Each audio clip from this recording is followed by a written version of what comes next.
It's fantasy football draft season. Yesterday we talked about a bunch of wide receivers. Today we're talking about a bunch of running backs. We're going to strategize around them to help you win your drafts. But before we dig in, you need to click that subscribe button right now because we're strategizing. We're looking at the players to help you win your drafts this year.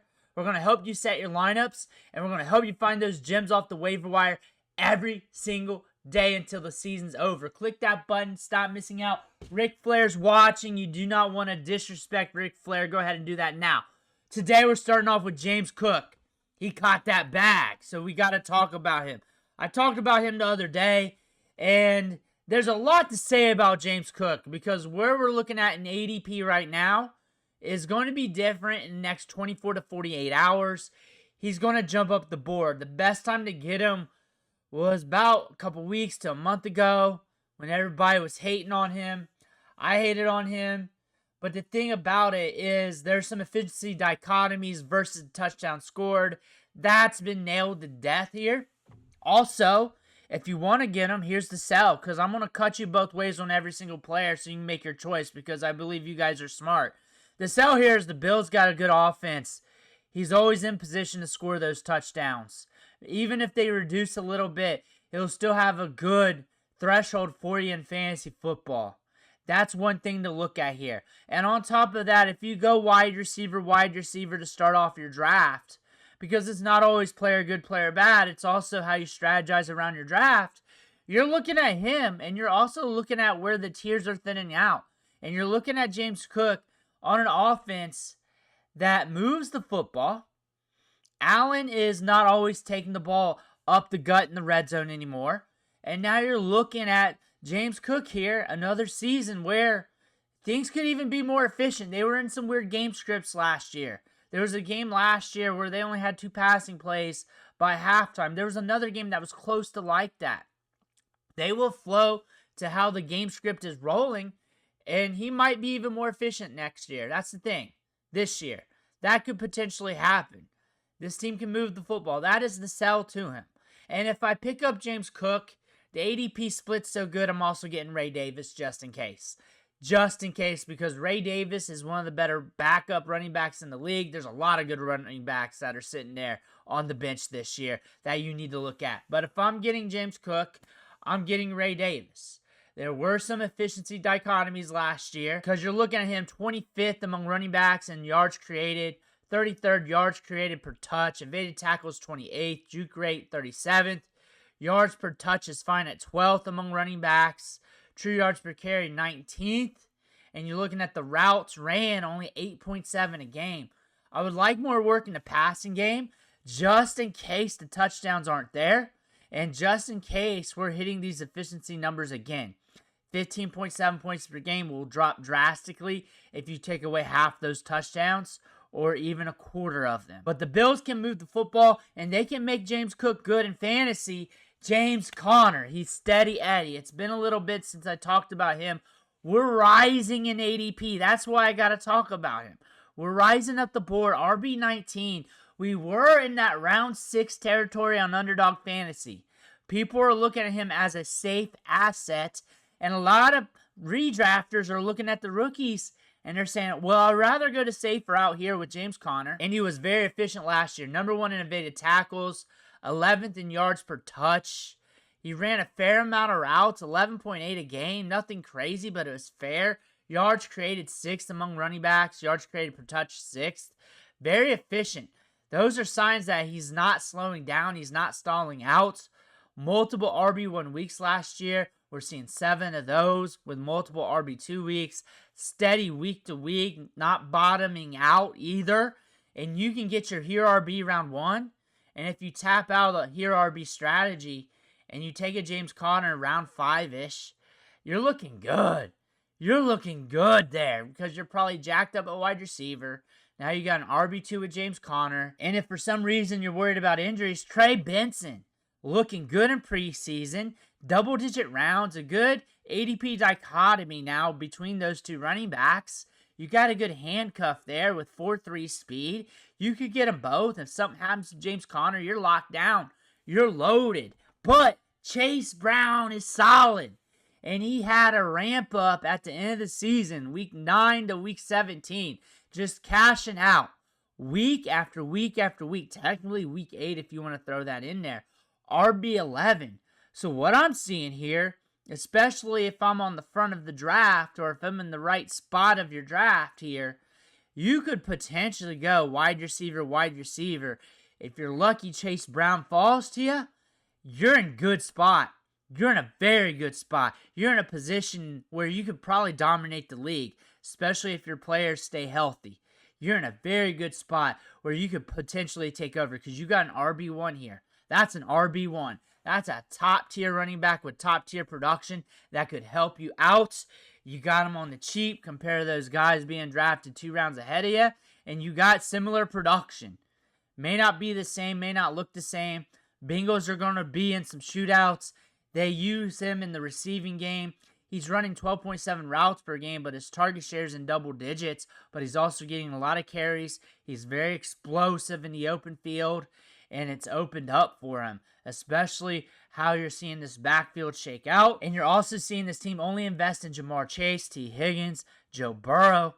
There's no meat on the bone anywhere else. So they're going to be in shootouts. They use him in the passing game. He's electric in the passing game. He's going to get that work. There's going to be some upside for you if you get Chase Brown. Now you're looking at JaVante Williams. He's not super sexy. The Cowboys offense, especially the offensive line, is not super sexy. Guyton might be back sooner than expected. That's something to pay attention to on the offensive line. Ranked RB41 in ADP right now, double-digit rounds. By default, he's their RB1. Miles Sanders just came back at practice. Jaden Blue is still on the mend. Might play on Saturday. We have to pay attention to Jaden Blue's status. But JaVante Williams is the RB1 right now by default. We still got a little bit of time before the season starts. But by default, he looks like the RB1.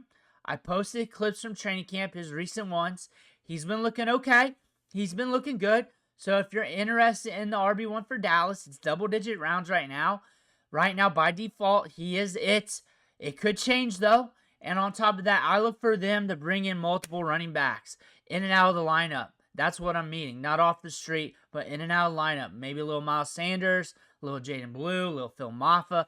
In and out throughout the season. I definitely could see that out of their backfield. But if you're interested in the Dallas backfield, there you go for right now, today. If you do not like Kenneth Walker, who's just now back at practice from another injury, it was a quad, who's in and out of the lineup every single year, Zack Charbel is a guy to look at. They're going to run the football.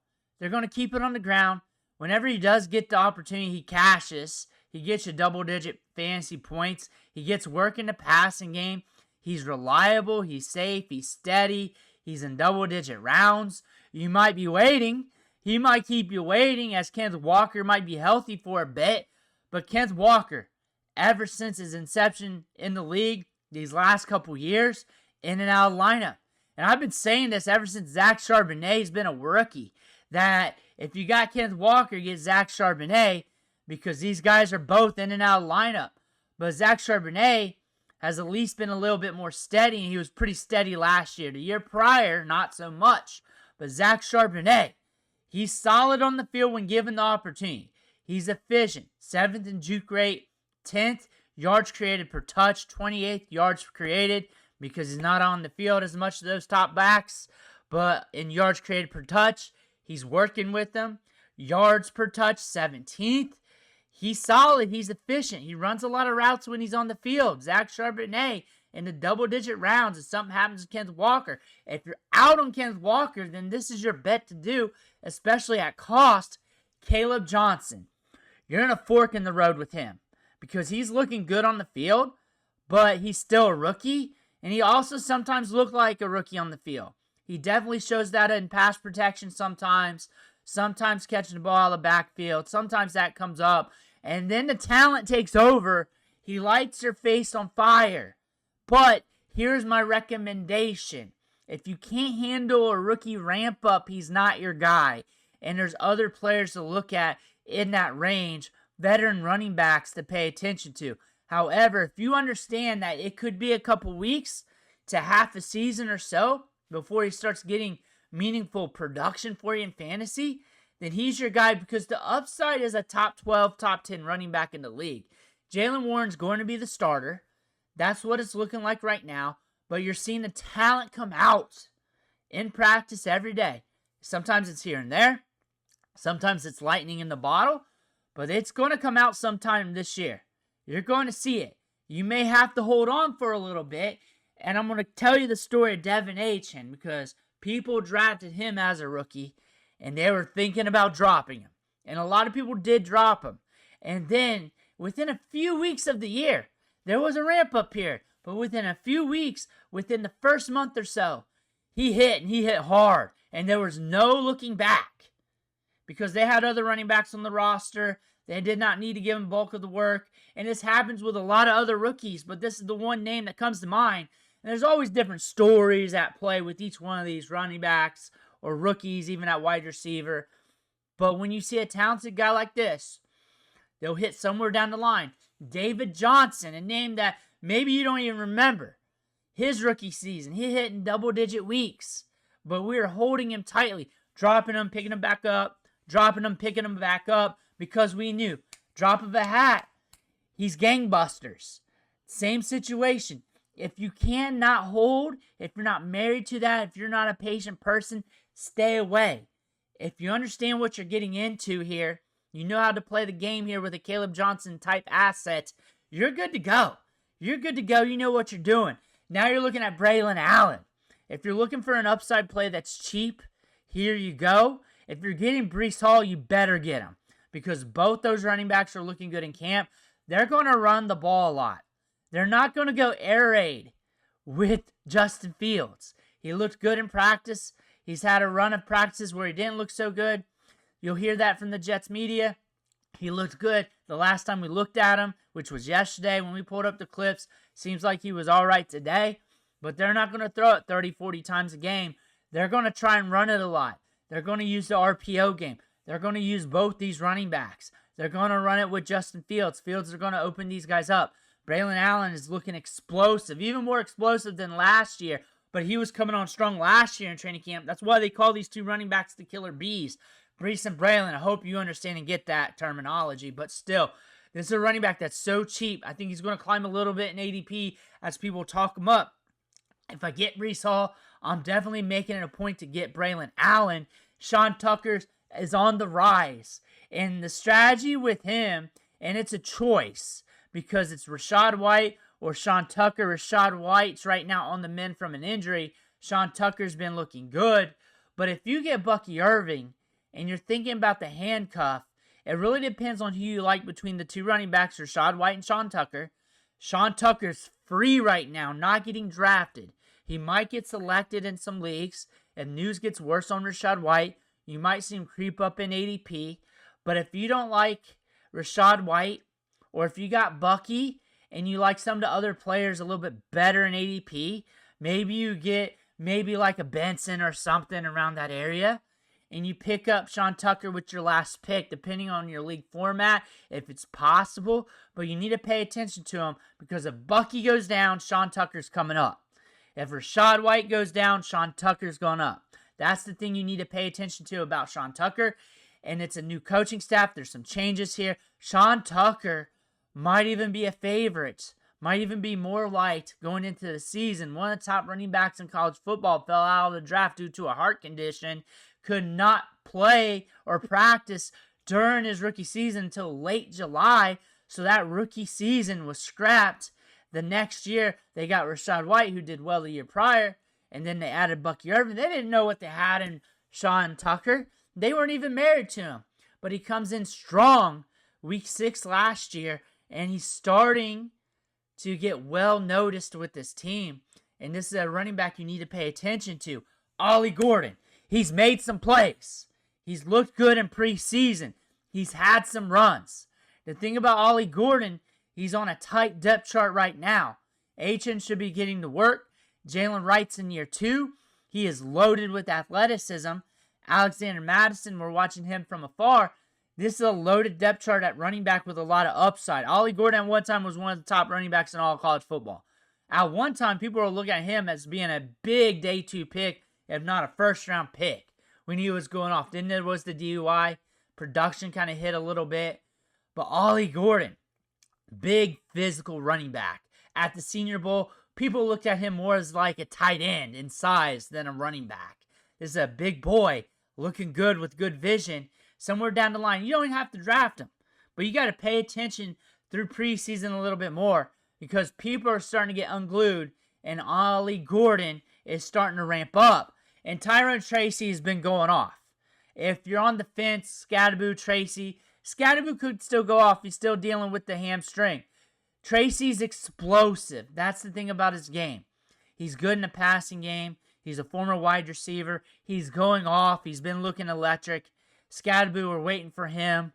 And Tracy looks like he might be good to go start the season. He might be catching some extra opportunities. Also catching some extra competition later on down the road. Something to pay attention to. You may not want this Giants backfield, but maybe to start the season as you're looking round 9, maybe double digit in home league drafts at ADP and cost. He's explosive. He's explosive and got it done a little bit as a rookie last year. Kareem Hunt, coming back from an injury. Need to pay attention to him. Need to pay attention to him to start the season. The team says, hey, not that serious. Looked upon by beat writers. Beat writers, they're sometimes wrong. A lot of times they are. As the 1B back to 1A of Isaiah Pacheco. You got some competition in this backfield with Brashard Smith, who's getting opportunities with the ones. Kareem Hunt could get you a run of production.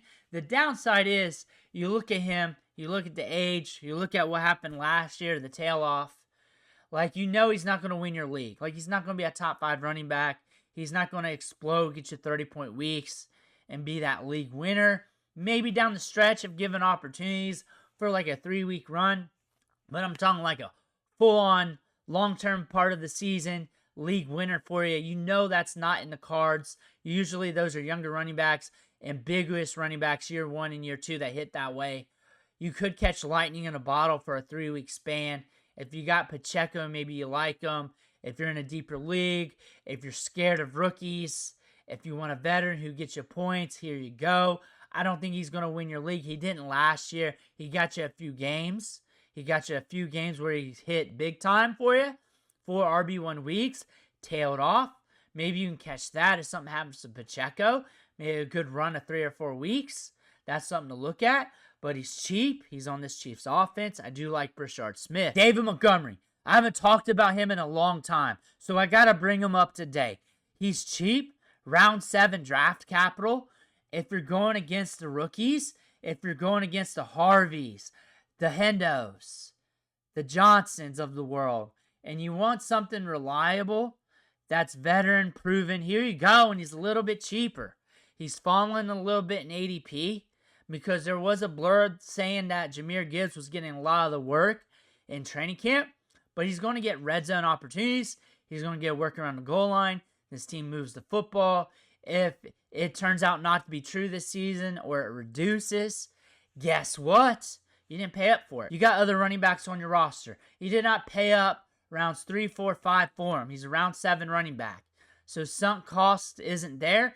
You can flip from him. You can go to another player if that happens or if he gets hurt or whatever. Less risk involved with David Montgomery. Those are the running backs that we're looking at today. Let me know who you're drafting in the comments below. I want to hear about that. Make sure to hit that subscribe button on the way out. One thing for watching. Catch you on the next video.